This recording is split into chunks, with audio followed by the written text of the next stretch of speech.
Hi, everybody. Apologize for being so late, you guys. It's technical difficulties. Yeah. Hi, welcome to the OTFB Podcast. It's me, Sonia, aka Late. And you can find me on Twitter at Bomb23RN. I am joined tonight by everybody's favorite, Cleveland Kate. Hi, Cleveland Kate. How are you? I am wonderful. How are you? I'm great now that things are almost working, but I'm great. Yep, I hear you. Yes. So, Lisa hopefully will be joining us in just a few, but it's just been that kind of day today, and every now and then life happens. Okay, now that I've taken a deep breath, let's get into it. So, before we jump into the draft thing, Kate, OBJ went to the Ravens. How surprised were you? You know, I think he's I don't know what he's doing. I don't know who's going to throw to him. I don't know what he's doing. I would like to tell you that Browns fans are like appalled and offended and hate it. But frankly, I don't know that he's going to be good for anything. Right? Bill Belichick, I looked up diminished skills and there was a picture of OBJ like right there on Wikipedia. So I can't get myself all worked up about it. I highly doubt he's going to be the reason why we lose twice to the Ravens this year. That'll just be us sucking up the room when we lose to them twice. I just can't get myself all head up about it. I just can't. I mean, I'm not truly worked up. I'm just kind of, okay.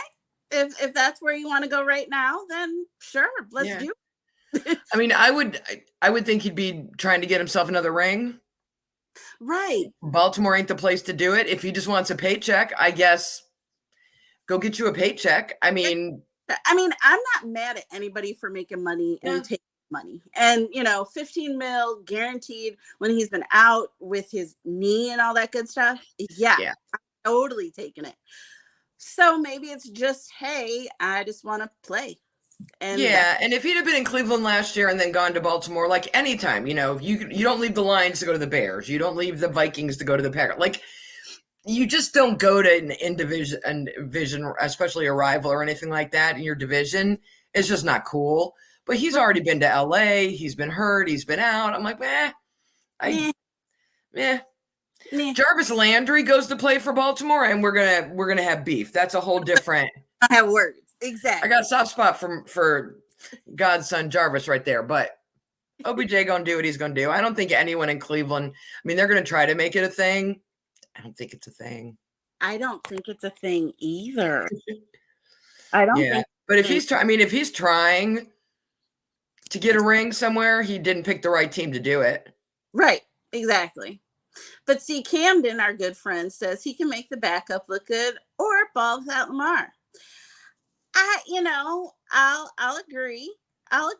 But he's not the piece Baltimore needs to take them to the next level. Oh, God, no. Baltimore needs a couple more things besides. Well, they need Lamar to be healthy all year. They need whatever that attitude and trade me and all that business. That's just going to be in their heads all year long. I can't see them getting it together from that standpoint. So it's not like he's that last piece they needed. It'll be interesting to watch. It will be. We'll probably get some highlights. We'll get a catch on the Sports Center at least once this year. He'll make one of those catches that OBJ makes, some beautiful one-handed grab that'll make CeeDee Lamb and all the rest of the youngins a little jealous. But, it is what it is. Exactly. I agree. What was the bag again? Okay, hang on. I'm sorry. I'm doing this from two places, you guys. So forgive me because my mic is not working on my laptop. So like I said, technical difficulties. Our friend Katie said, what was the bag again? I'm assuming you mean what was his paycheck? It was 15 mil guaranteed. Yes. And our good friend Murph just tuned in and said, OBJ doesn't want a ring. He just wants the money. I don't see why not. He's not ring chasing. He's got one. He's paycheck chasing. Right. He doesn't want to retire just yet. He's not old enough to retire or something of the sort. Right out. Well, so that's our OBJ talk for tonight. Thanks for tuning in for that. Let's move on to what everybody has been mock drafting and all that good stuff for the past few months. Let's get on to the draft. Last week we talked about our defensive friends, and now we're going to get into offense, because while defense wins championships, offense fills the seats. Or that's what they say, right? Is that what they say? Yeah, that's what they say. If you haven't, you guys, you need to go to our friend Emery King. I'm not Emery King, sorry, Emery Hunt. Go to his Facebook or his Twitter handle and get the draft guide, because that is brilliant. It is very comprehensive, and highly recommend it. We use it here at OTFB, so if we use it, that means you need to use it. Okay. Little plug for our friend Emery. All right, Kate, so who are some of the people that you have on your draft list? Not necessarily for the Browns per se, unless you had some guys in mind, but just who are some of your top offensive players in this draft? Well, I think I liked a lot of the guys that I saw play in the Big Ten this year in a lot of different positions. I'm going to give you two guys that I like at the tight end position. Mm-hmm. Sam Laporta out of Iowa is the number 4 ranked tight end for this draft. And I like to look at Big Ten people. I like to look at guys that I talk to at the combine and guys that I think will be available. My Browns don't have a pick in the first round, so that I think might be available after, the big rush of names at the top. Yeah. But, he had 58 receptions last year. He had 657 yards. He averaged 11 yards a reception, which is a big deal. He's got long-term starter potential. He's got size, and he ran a 4.59 40-yard dash, which is a big deal. So that's Sam Laporta. He's an Iowa Hawkeye. And one of the other guys that I really liked is Michael Mayer out of Notre Dame. He's another big guy. He's like in that second or third position ranking, depending on which one you look. I think he's another one that'll be there late first round, early second, that people really want to get a hold on. I again talked to him at the combine, big kid, but very athletic, moves well for someone that's that big. And I think he's just got a lot of potential if you're looking for a tight end for your team. Iowa, I think, has kind of become tight end U in the past few years. And that was one of the things that we actually talked to him about. When you look at TJ Hawkinson and Noah Fant, who both came out from Iowa the same year, and just all of the things that have been going on there, it's really become a focus of their offense. Their coaches are really taking advantage of the kids. They're able to get these farm kids that couldn't. Let's face it. I love the Big Ten. I love everything about the Big Ten. If you're a high school football player and you want to play in the Big Ten, you're looking at Ohio State, you're looking at Michigan. You're going to Nebraska or Iowa. You're looking at Michigan State. But their program is consistent. And at the tight end position, to your point, if you want to get to the NFL, Iowa is a great program that showcases what you can do and is going to get a lot of film in front of a lot of scouts for you to get a shot at a nice draft, being picked at a high position in the draft. Oh, for sure. Totally agree. And while, you think of wide receivers, tight ends, running backs, you got your guys on the line, the offensive line. Those are, what? Oh gosh, Lisa's sitting backstage. Hang on, let me grab her. Does she keep forgetting about things like Central Time? No. I've been sitting here for 10 minutes. My bad, dog. I'm just sitting listening. I'm like, okay. Maybe they see me. Maybe they just don't want to add me yet because they're in the conversation of small school drafts. I'm just like, okay, maybe. My bad, Lisa. I just figured you weren't going to show up because we're not allowed to talk quarterbacks today. Oh, we are so talking about quarterbacks. No, we're not. That's next week, Lisa. Next week is all about quarterbacks. I thought it was this Lisa. week. I thought last week they said next week. That's next week. Let's talk offensive linemen. Yes.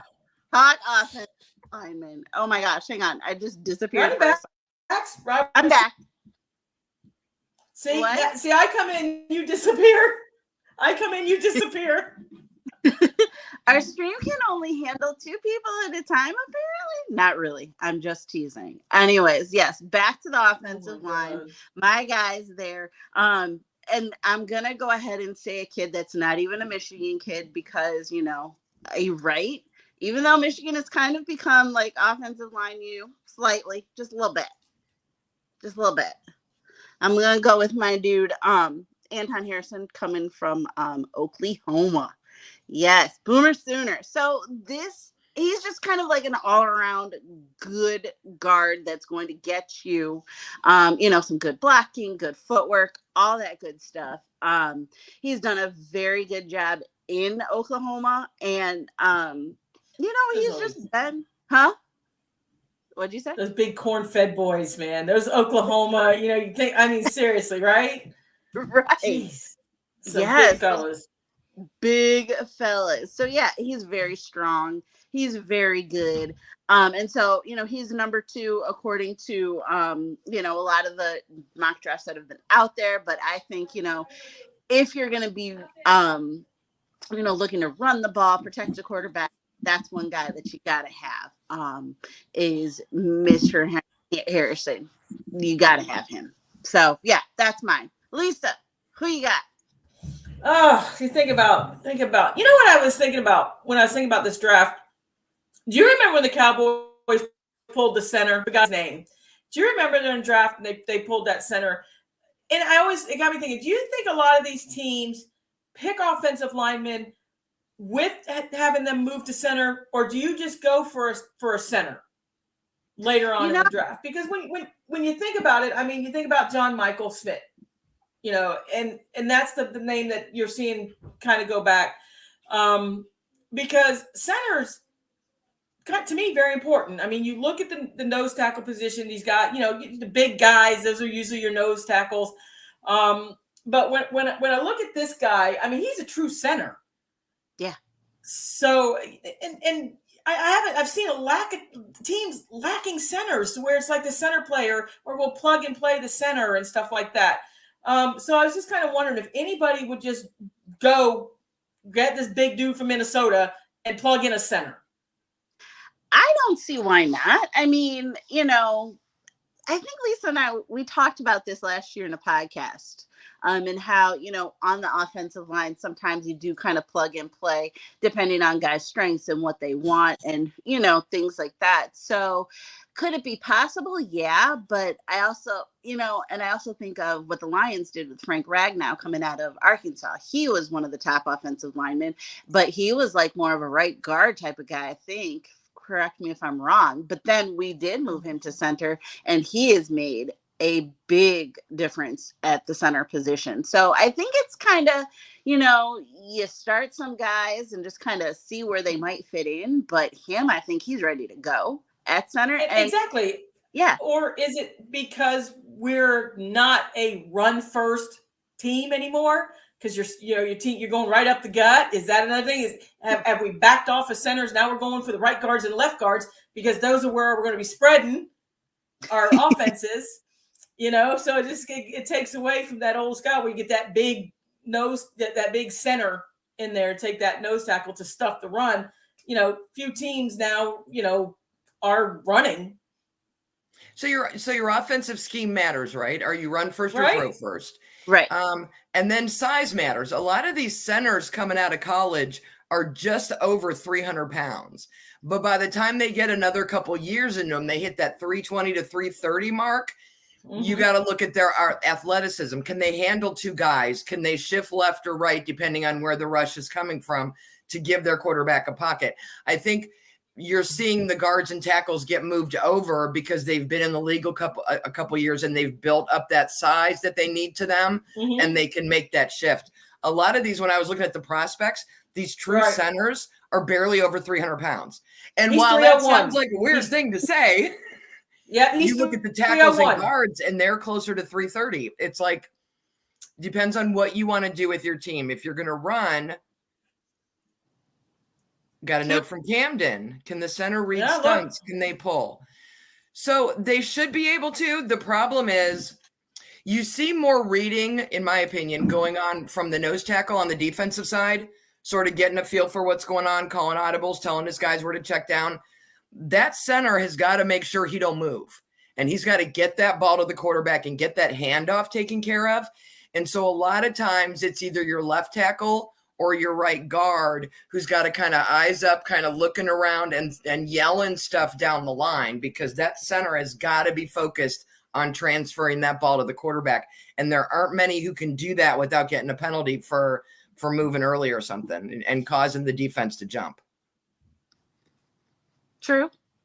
But also, I mean, I think that's probably part of it. And, reading stunts and stuff like that is obviously a little bit different on the NFL level. And so it does take time to learn that position and to learn that at the NFL level at speed. And so I think that's probably part of it too. There's a learning curve.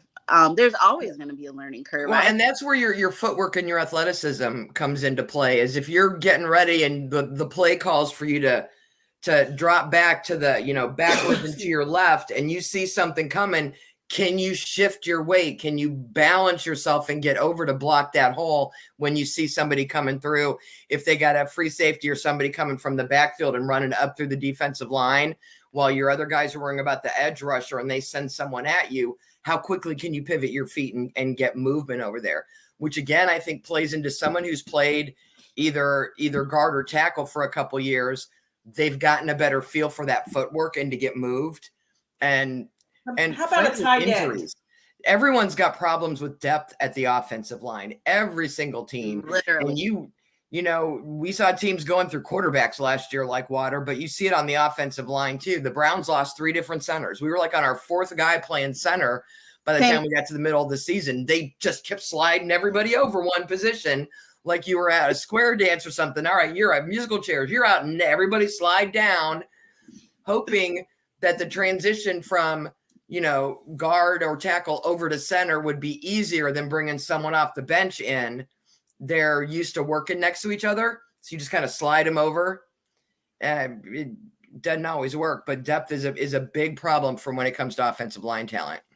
Agreed. And especially with passing, am I right? Because yes. At passing, you're going to have to hold your blocks. Where if you got a rollout or something like that, you'll have to pull and you'll be a little athletic.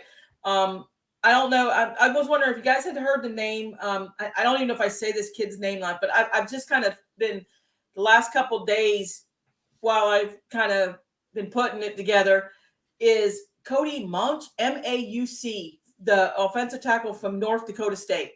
Yep. He was a tight end all through high school and ran track. So the first thing I'm thinking versatile. The kid's probably very athletic, can move. But once again, when you get into the trenches, can you hold the blocks? Can you, when you get into that certain offense where you're going to have to hold the block, or if you get to a team that, is 50-50, we will do the ground and pound. We will. So I am just on the train of seeing these offensive tackles, the offensive be more athletic now to pull, just like we were just talking about, to be able to do the foot. Do you want a 365 guy pulling? Because here's my thought on offensive guards, offensive tackles pulling. My first thing is you're pulling out, right? You come out of your stance, you start to pull.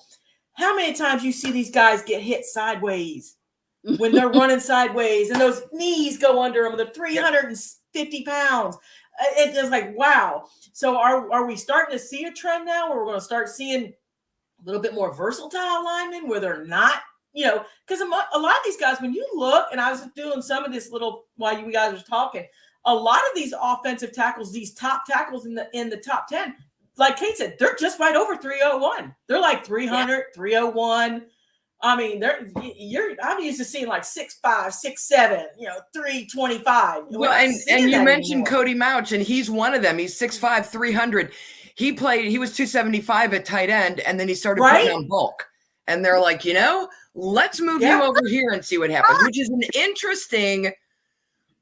it's interesting from a career standpoint of, do you have a better shot at getting a job at center? Centers don't make as much money as tight ends do. That it is what it is. There's not as much glory there, but if that gets you a job, because there are far less center prospects than there are tight end prospects, if that gets you a job, is that what we're seeing as the wave of the future? Is somebody who's got a little more athletic control over his 300 pounds than somebody who's been 300 pounds for 5 years and just kind of, expects the job of the hut, his way to keeping people from getting across the line. This kid is someone I am interested to see where he goes, and I'm interested to see how that transition works out and what that turns into for him, to see if, like Lisa said, if we've spotted a new trend of something that's going to work in the NFL. I can kind of see that. And honestly, I know I've read about this and heard about it, but right now it's just not coming back to me. But yeah, where they have started to get kids that, can be that block very well at tight end and just plug them into the offensive line because they've had so many injuries and things like that. It's just like, hey, why don't we do? Because you're great at blocking and you're bigger. So yeah, come on. all 3 top 10 centers are 301, 302. And what's interesting is if you look at some of the articles, if you just Google the draft prospects at center, they're calling them inside offensive line now. They're using this IOL thing, which is now your 3 interior guys, again, because they're going to be interchangeable and they could theoretically play any of those positions of the 3 in the middle. And I'm like, oh, good. We're just going to call them interior offensive linemen. Got it. Interesting. Interior. Yeah. Well, and just like edge rushers. Edge rushers. Did we ever hear edge rushers in the 80s?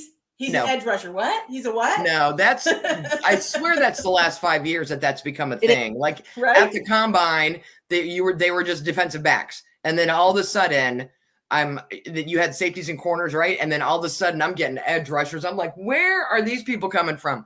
They're specializing now. They're being much more. JB and Clowney, Myles Garrett, my 2 favorite anywhere, edge rushers.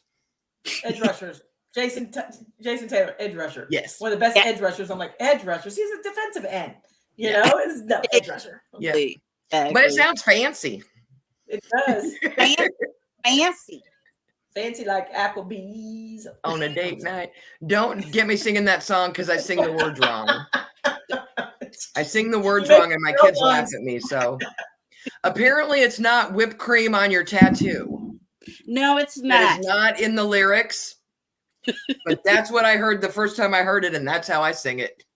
Nothing wrong with that. So I think we're all in agreement. Are we on agreement that Peter Skorskinski is the top number 1 coming off the board? Oh, yeah. For sure. And I would just throw out that Ohio State's got 2 or 3 offensive linemen. Yes, they do. They got quite a few guys that are coming out this year. Was a problem for me for next year because I got to rebuild that line. But they got a couple. Paris Johnson Jr. is going to be really nice wherever he ends up. So he was just fun to watch last year in all but 2 games. I'll just say that. Sonia. You know which 2 games he didn't play well in. It's all right. It is what it is. I understand. Oh, let's talk wide receiver, Sonia. Yes. You like any wide receivers in this year's draft in particular? I'm kind of not like super like, ooh, got to get that one. Even though I could use some on my team, I could use some. I could. We could use okay, so we have who? JMO Williams or whatever. So yeah, but no, we could use some. But hang on, let me see here. Let me go back. Quentin Johnson from TCU. He's top 10. We got Jackson Smith. Now I can't. Jackson Smith and Jigba from Ohio State. He's 6'1". Ohio State. I mean, I love Zay Flowers, but he's 5'9". I want my wide receivers a little taller. They don't have to be in tight end territory, but I'd like him to be taller than the quarterback. Tyler Scott out of Cincinnati would be available probably second, probably even 3rd or 4th round. Sonia, for your Lions, would be a very nice fit in Detroit. When y'all are done laughing, I heard you. I'm ignoring you. I can't help it. I just zinged him. Now I'm going to get in trouble on Twitter. It's okay. So, and you keep an eye out for Tyler Scott out of Cincinnati. Yes, Tyler Scott out of Cincinnati.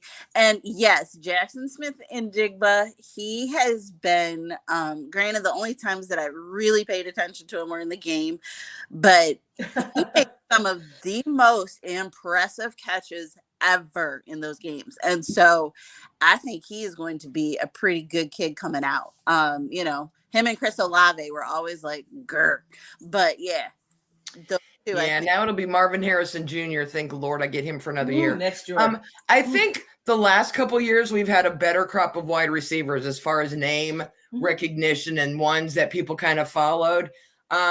It'll be interesting to me this year. I want to see how many teams with quarterbacks that have struggled go after a wide receiver that they played with in college. The way you saw that the Bengals get Jamar Chase to help Joey Burrows, and then Sunshine, they got him a receiver from Clemson.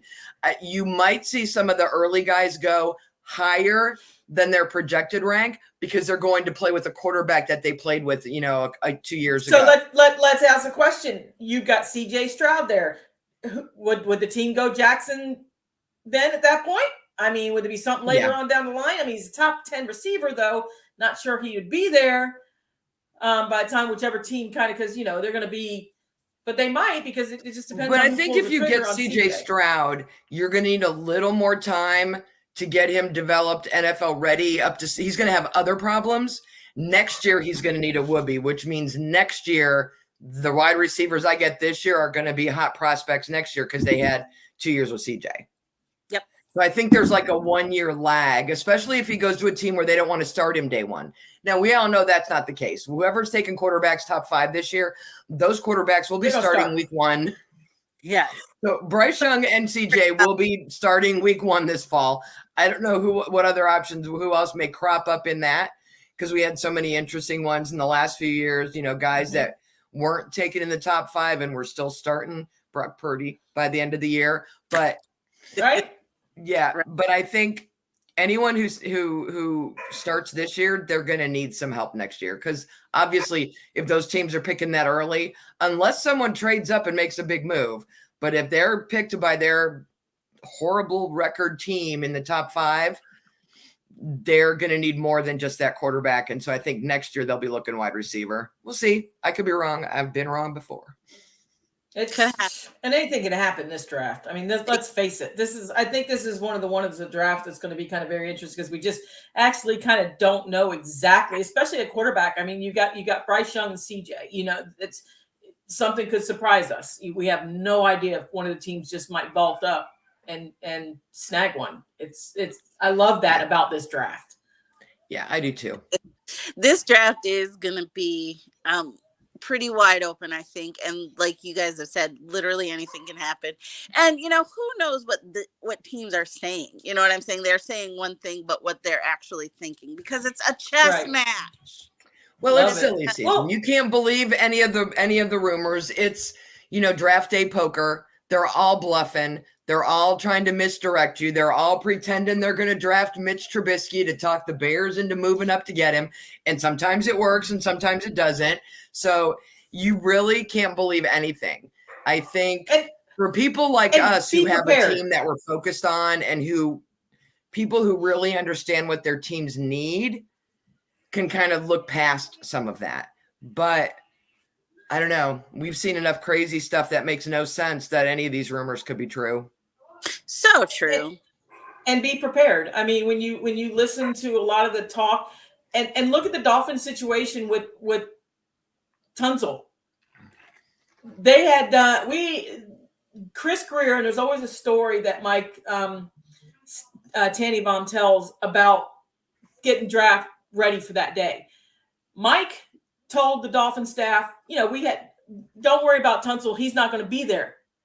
So Chris Greer, who was under Mike at that time, said, no, we should be prepared. Let's do our research on it.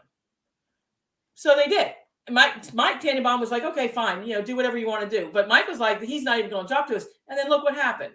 13 minutes before the draft, the smoke mask appears. he went boom, boom, boom, boom, boom, fell right into the Dolphins' lap.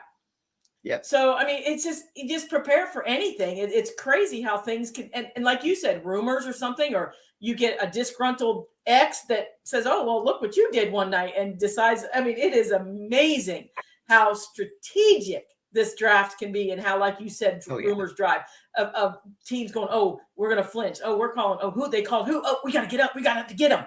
Where they had no intention to get them. They just want you out of their way. Right. And all these players have social media accounts now. And now that we're into the, we're done with college, we have an agent, they have someone managing their social media. Things will be leaked on purpose to draft them to the team that is most favorable for them. You know what the very best thing is about this year's draft? Is that the four of us Archer football ladies will be at Dana's house watching it together. We're going to have to go live one of the evenings. Probably not Thursday because that's round one. Either Friday or Saturday. If we go out Saturday to dinner, have a few drinks, a few adult beverages, we should go home and then do this in the same room so that people can see we're actually in the same room together. It's going to be insane. No. Yeah, we should do a draft. No, wait. No, you got Saturday night. We're going to a soccer game. Oh, I forgot. You're right. We're going to see the Kansas City Spartans. So we're definitely going to be having adult beverages for me to sit through that thing.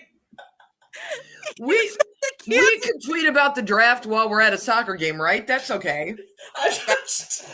Dana will probably kill us, but we could do it.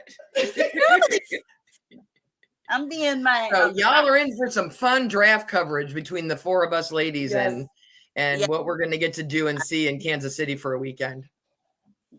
It's going to be a lot of fun, you guys. I think this is a great way to kind of start wrapping it up. Okay. Do we have a sponsor for our podcast? No, not yet. What a perfect moment to say, if you'd like to sponsor our podcast. Exactly. If you'd like to reach out to us on the Twitter. Yeah, DM us. We'd love to talk to you. You can sponsor anything you want. We are open and, ready to talk. Not anything. I mean, I don't need a sponsor to that soccer game. Pop it by the end of it. Anyways, okay. So yeah. Sorry, you guys.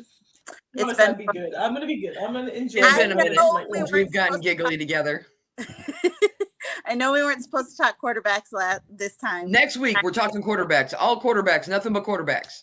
Just for Lisa because I love her. Anyway, so Lisa, I have lots to say. I'm sure she does. You probably have a list I sure do. I've got sleepers. I've got one that I think is better than all of them that nobody even knows about. Mm-hmm. So I bet save that for next week. That'll be great. So so make sure you guys tune in next week so that you can find out who exactly Lisa's sleeper is. And maybe you actually knew about it too. All this and more on next week's exciting Archer Football Podcast. See y'all then. Love you. Bye. Soccer. Oh God. Soccer is great. What are you talking about?